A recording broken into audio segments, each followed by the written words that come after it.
had been held to his nose, and he added, "Let the Emperor but say the word, and we'll sacrifice everything, and begrudge nothing."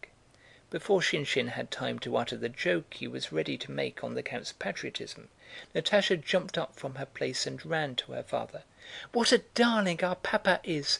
she cried, kissing him, and she again looked at Pierre with the unconscious coquetry that had returned to her with her better spirits. "There, here's a patriot for you," said Shinshín.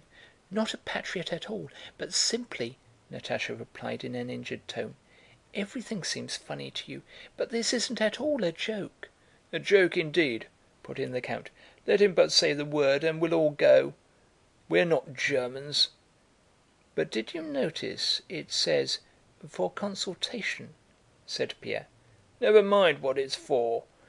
At this moment Pétya, to whom nobody was paying any attention, came up to his father with a very flushed face and said in his breaking voice that was now deep and now shrill: "Well, Papa, I tell you definitely, and Mamma too, it's as you please, but I say definitely that you must let me enter the army, because I can't, that is all."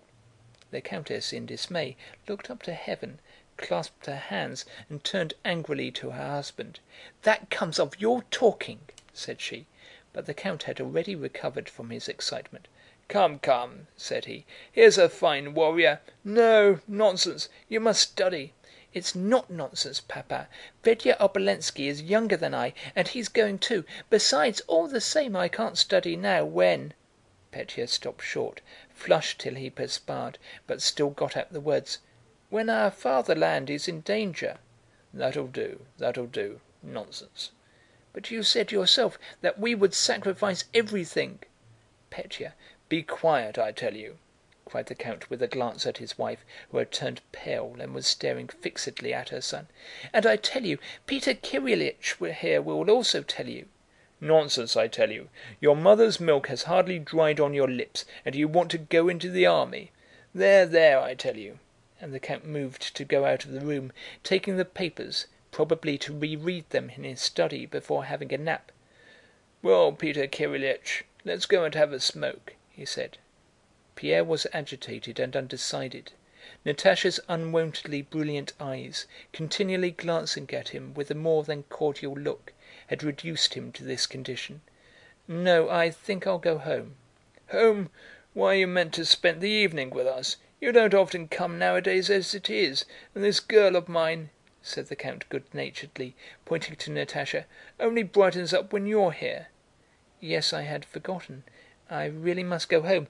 Business," said Pierre hurriedly. "Well then, au revoir," said the count and went out of the room. "Why are you going? Why are you upset?" asked Natásha, and she looked challengingly into Pierre's eyes. "Because I love you," was what he wanted to say, but he did not say it, and only blushed till the tears came and lowered his eyes. "Because it is better for me to come less often. Because... no, simply I have business." "Why? No, tell me," Natásha began resolutely, and suddenly stopped. They looked at each other with dismayed and embarrassed faces. He tried to smile, but could not.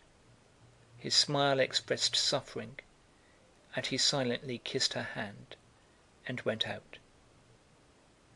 Pierre made up his mind not to go to the Rostóvs any more. End of chapter 20.